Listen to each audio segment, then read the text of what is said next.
Hello everybody, welcome back to another video. I'm hoping you guys are all having a fantastic day. So today's upload, as you can tell by the title, we'll be talking about a winter storm potential. And I want to make this clear that this is still not guaranteed to happen. And unfortunately, that's the weather. Really nothing's guaranteed to happen. But jokes aside, the confidence is pretty low in this storm, and we'll just have to see how the models progress. They're kind of all over the place. We do have several more consistent model members, so we could take a look at those with more care. But otherwise, a lot of changes expected. We could be seeing a large storm, for many rain, for some snow, and let's get into this. Before we do, if you guys would like to subscribe to this channel, that would really be awesome, because subscribing means that you like what I'm showing. So check out the video, check out the channel, decide for yourself. And if you want to support the channel, you could do so directly by liking the video. So let's start off by looking at the European model. This is a very highly regarded model, and many people do prefer this model over really any other model, and that's a fair estimate. Fair judgment, because this model is very good. Alright, so enough of the model talk. Let's start talking about this storm threat. So basically, there's a very complex pattern that will be going on. A lot of storms. You can see we have a hurricane right here, or the remnants of Hurricane Delta. Right now, I think it's extra tropical. Lots of rain and some severe weather. Definitely not a hurricane, though. And if you push this into the future, we see a storm move on to the northwest again. They just had one over the weekend. That was the chair, by the way. Making its classic interlude into the show. Notice that we look at a pretty strong system to the north right here, and that's kind of the original storm that came onto the northwest on Saturday. What it does, it brings a cold front, mainly rain across the Midwest, and if you were to push this forward, you could see it actually intensifies briefly into some thunderstorms across the Michigan, Ohio area, into the UP. Tomorrow in the evening, so definitely a bit of a concern, especially since the temperatures are very warm, so it is supportive of that. But really what we are looking at for the big winter storm is this third wave. So you can see this second wave that comes on basically does nothing. It kind of just eats up the dry air that's there and provides a pretty nice environment for the second storm. The second storm also gets eaten up kind of quite a bit. You can see it's really at this point pretty weak, and it's Wednesday morning. So really, the first wave of rain across Northwest will be beginning right now. So, around the evening hours, afternoon has already begun in many areas. And it will continue through much of tomorrow morning and into the afternoon. But by, tomorrow evening, it should be already winded down. And then we see another system across the Northwest Tuesday evening, and by Wednesday morning it's winding down, just the mountain snow across the upper elevations. Though then we see this low pressure move out to the plains, where that's kind of the dangerous playing area for the storms. This is where they die or grow and make history, or they don't. And we see the biggest storms once they get on the plains blow up and track, and that's how the biggest storms form. Not always, though, and you can see that this one really doesn't take advantage of that. It does intensify a bit. It has a little trailing cold front, kind of like a tail, if you will, and this is definitely going to bring a bit of showers. Notice at this point we already have a northwest flow into the United States. A lot of cool air pushing in. We have a high pressure dominating to the west, so the cooler air is definitely rushing in. It's not super cold, but it's chilly for sure, even for October, and that will be a shock for many, because we are in above average temperatures right now. And even going to normal would be a change, let alone going 10 degrees below normal. That's still not the worst, though. We could be looking at some very, very cold conditions later on. Depends on how things fold out. Look at this. We have a very, very large system starting to develop off the cold front, kind of the tail of that little guy that didn't take advantage of its development. And notice we start seeing a very large storm that is initially positively tilted on the axis, and you could see that it's pretty much just a line, right? It's that cold front, and for a while it's just dumping rain across the northeast, but once it gets its act together, it starts spinning like low pressures do, counterclockwise, and once it gets that under control, you can see it going to a negative axis. First, it goes into like an undefined position, and then a negative, and you can see we see a lot of thunderstorms across the ocean and obviously across the actual mainland. And then this thing bombs out pretty much. Lots of snow. Look at that. There's a huge snow shield across Quebec and into Ontario, and you can see that some of this does even occur. This ice across the southern locations of Canada, so that's definitely a concern. That's the biggest concern as of now, and you can see this thing is a monster. It's producing very strong winds wherever it does occur. Thankfully, there's no high pressure supporting its winds, if you will, so it does, the wind field isn't massive. It's pretty proportional to the storm, so where it does occur, the center of the storm, there will be strong winds. There's a high pressure right here, which could send its own little strong winds across the east coast. But notice you do have a second wave right here, which the European really doesn't do much with it. With this model run, you can see it kind of drags it apart. It develops it into a decent system across the northeast, though not as strong as the first one. And then possibly a storm across the Midwest. We'll have to see. But I want to emphasize that we just have, barely enough confidence to call this a possibility for this storm. And then these past storms over here, everything is changing based on each model run, not even the models themselves. The models are differencing between each other, but also the model within itself, if you will, depending on when the model run came out. So you can see, I want to show you the midnight model run of yesterday's European model, and you can see that we saw very similar characteristics to what it shows up until around hour 100. So large storm, cold front, remnants of delta, destroying itself storm across the northwest, and then we see a second storm move on to the northwest, and again this one's the one that's gonna be a bit stronger, more heavier rain, more heavy snow.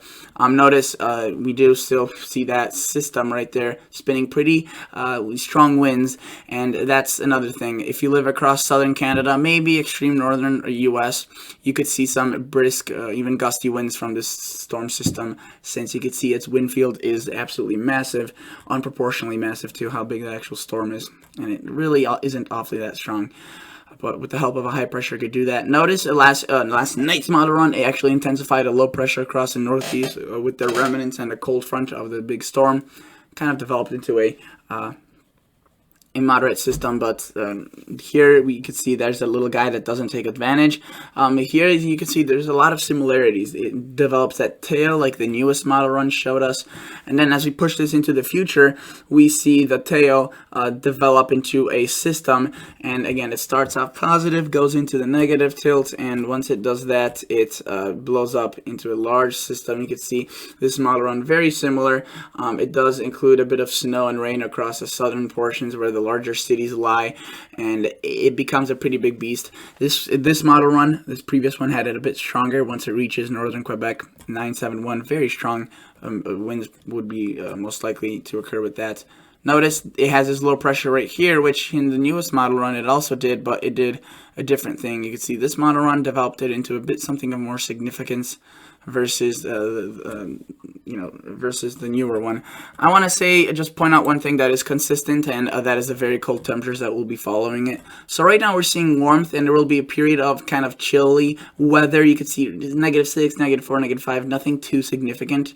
By the way, this is compared to average. It won't be -10 like Fahrenheit. That's just compared to average. So if your average is 40, you will be looking at 32.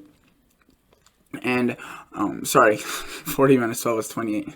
that was embarrassing. But notice that as we I'm gonna try pushing. As we push this into the future, we see a kind of an up and down pattern wherever the storms lie. There will be a brief warm up. You can see right there that is pretty much storm driven heat, and that could also get pretty warm in spots, but it quickly blows over. And look at that. I mean, it looks like a fiery icicle storm across the northwest. Some locations reading almost -50 degrees below average, and that thing spills into the United States and delivers quite a powerful punch of very chilly conditions. And if you were to look at the newest model run, very similar stuff. The heat, the chill, the moderate chill, if you will, it looks as if they have kind of increased the intensity of the first wave of chilly air. You can see now they're showing a bit more into the double digits versus the first one. The model run prior even showed kind of in the 5 to 6 range, and then but it still shows. Look at that! Look at that! If that storm were to occur, some locations could be looking at 30 to 40 degrees above average. So a lot of contrast. And then as we push this into the forecast, there are differences for sure. You could see this one in this particular case is a bit weaker, but again, it's still the cold air, and we will have to see how that all unfolds. I want to take a look at the GFS model now and give you a quick rundown of what it's showing. So notice we start off by looking at the precipitation, agreeing with the European with the 3 main systems we have right now, and those 3 systems mainly being the northwest disintegrating storm, the cold front across the United States and remnants of Delta. The GFS model run connects these remnants and the cold front together at around the Tuesday time frame. So let's just go over the timing a bit with this a little more into detail. So notice the cold front will be delivering rain across Minnesota, Minneapolis, the Twin Cities today, pushing into Wisconsin, Illinois tomorrow afternoon, into the evening hours, pushing into Michigan, Indiana, and then overnight Tuesday and into Tuesday day, we see this push into the northeast and dump a bit of rain. Nothing too significant, it seems, but definitely a soaker. This is widespread precip. This isn't just like a thunderstorm threat. It's like an all-day light rain event or moderate rain event, depending on what time of the day and where exactly the heavy rain lines up. Then we see that northwest third system. We have a second one that dies, doesn't do much. We have the third one that's becoming that becomes something more significant, and again keeps its tail together. Remember, very similar to the European, keeps its little tail, except the GFS doesn't develop a northeast system at all. Remember, the European at this time showed a big spinning low pressure. It doesn't. The GFS just doesn't do this. It does include a mention of something, right? But it's more delayed further out in time. The European has it more early Sunday. This has it late Monday, early Tuesday. And it's offshore. We'll have to see. Honestly, at this point, anything is possible. It may not occur at all. But notice I want to point out the lakes. If you live near the lakes and typically see lake effect, the lakes will be turned on pretty hard to the max, and they could definitely be looking at some heavy lake effect bands. Look at that little clipper right there of some snow. Just a possibility. Kind of weird to see already that far to the south snow, and not awfully far up. So notice that we see then a large period of break, and the GFS kind of differs here with the European model and doesn't really show much of anything. In fact, it just throws out a massive hurricane threat right there, which most likely won't happen. It's very far out, and if this does, then that would be very, very unfortunately unlucky for the people, because this is very far out. But notice that it just becomes more of a warmer pattern rather than a cool trend. It does include that initial cool off that the European talks about, so they're agreeing on that factor. You can see the cool air, the intensity yet to be determined, but definitely the afterwards, what happens afterwards is kind of a mess. The GFS parallel, this model now supports more of what the European supports, similar to that model, but the GFS parallel also does its fair job of jumping around. So really, I would say right now the most trusty model is the European, since it has stayed the most consistent, has been showing a trend, and the trend is a forecaster's friend. So I noticed that if we were to look at our 6 and just take this one by one, we have, again, very similar cold front, Delta, and then we have a Pacific Northwest. These combine, form into a larger storm across the northeast. Chilly winds start blowing across the lakes, but really they don't go fully into the cold air until after this little clipper guy dissolve or comes through. You can see the GFS parallel shows this guy very strong, and if you recall, the GFS parallel has been doing this for the past few days, and it may or may not be wrong. If you recall that one nor'easter that we were talking about a couple days ago, the GFS was showing, the parallel one was showing it pretty strong, and that was the case. It was a pretty strong system. So it definitely, the GFS parallel has definitely taken its fair share of winds already. And notice it does develop a system a bit further to the west and more across the UP, maybe northern Michigan. But it still brings precip across the northeast and possibly tries developing a second system. So definitely interesting to see. Again, look at that very cold air. I just want to show you how it's consistent with what the European is showing. Intensity, moderate, not insane. Earlier model runs were showing it a bit more intense. We'll have to see what happens in the next days. That may go back to those intensities, or maybe not. As we push this forward into time, I want to look at this and push this up. We see, again, that possible second system, and then the GFS parallel brings much more activity to the central United States than the GFS regular, more of what the European is showing. So it brings us to conclusion that the GFS standard one, the regular one, is a bit more of an outlier. You can see interesting setups, possibly snow, sleet. We'll have to see. Obviously this is very far out and far-fetched, but it is a possibility, and because they're showing it, is already I mentioned it could happen. And is more likely to happen because they're showing it. Doesn't mean it will. Notice in the longer range, we see more cool air, kind of these clippers, these potential storms. So the GFS parallel definitely keeps things accurate. And also does bring a mention of this storm right here, which both GFS do that, which is interesting to note of. Very far out though. Last model quickly before we prolong this video any further. Canadian model CMC, Canadian Meteorological Center, and notice that we, again, 3 systems delta, cold front to northwest, basically very similar timing. This Canadian may keep things a bit quicker, moves things into Michigan by Tuesday morning, but again, it's that second storm, develops that tail, keeps it a bit strong, weaker than the stronger than the European, weaker than the GFS parallel. It does develop that large system, so you can see 3 models agree on it, 1 doesn't. So most likely the European is onto something, and these models. So this big storm is possible, and you can see we look at another little clipper that comes through, spins out. This would bring very chilly air, this type of pattern were to set up. And then the Canadian kind of warms things up, but I just want to show you the cold air. Pretty chilly here. So active, snowy, cold, potential for a snowstorm. We'll keep you guys updated, but as of today, that's it. So thank you so much for watching, and I'll catch you all guys in the next episode. See ya. Bye.